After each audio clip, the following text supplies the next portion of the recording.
Hello, my fellow ghouls and ghoulettes, and welcome back to another episode of Monster Planet, where I talk about our monster's brief history, how it affected our modern world today, and how media portrays the monster.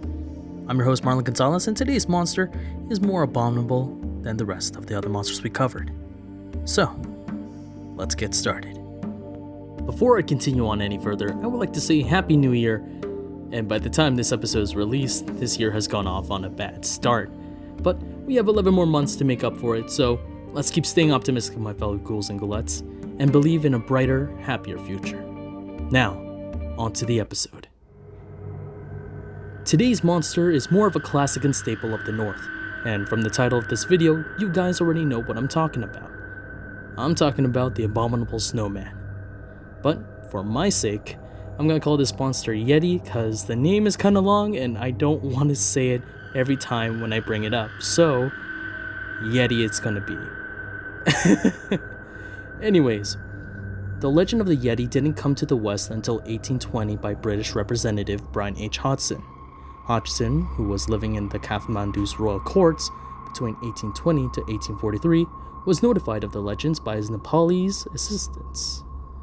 They told him the first stories of the Yeti and described it as a wild man who moved upright on its hind legs and was covered with long dark hair with no tail.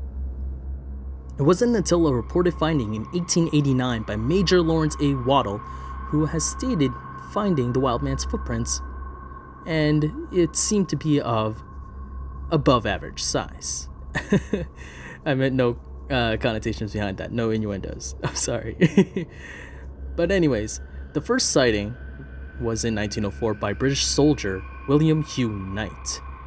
The appearances of the Yeti has been pretty much the same, with minor differences here or there.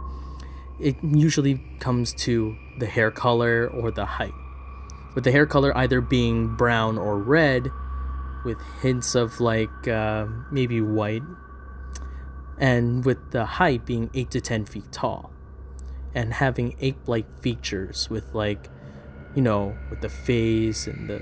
You guys know what I mean. For abilities, they possess ape-like strength and... Yep, that's pretty much it.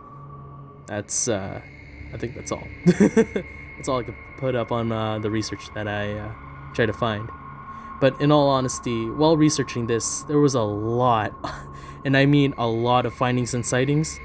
So I wanted to pull up the first findings and sightings for you guys, for the Yeti, because it seems simpler and not complicated.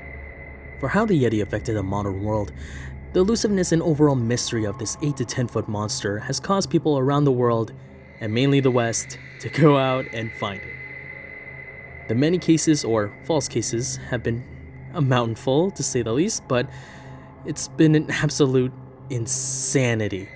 Especially the TV shows that were set to find this monster, and I find them amazingly awesome and kind of dumb. But they were funny. They were really funny. The Yeti TV shows were numerous, and what I find interesting is that such an enormous creature can spark such a widespread interest for people in communities to go search for this gargantuan monster. Not gargantuan. I'm gonna say enormous. Enormous is the right word for it. Nevertheless, much misconceptions became widespread about the Yeti, like how it's ferocious. But in actuality, legends state that it's a very peaceful and shy creature. It likes to live in very dense forests or caves. But even though with that, people took those misconceptions and took the liberty of making it into a force of nature, something to be reckoned with, which is actually awesome and amazing, but they can go without it,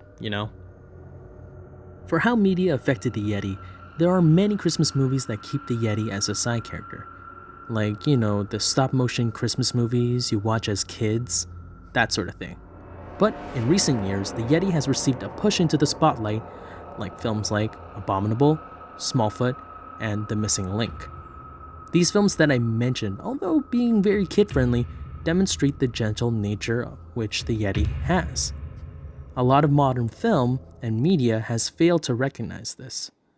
With these recent developments, I'm kinda excited to see a mature handle on the monster instead of being like a mindless brute or a goofball just for, cliche's sake. Well, that's all the time I had for you ghouls and goulettes. And remember, you guys gotta be Yeti for anything that is to come into the future.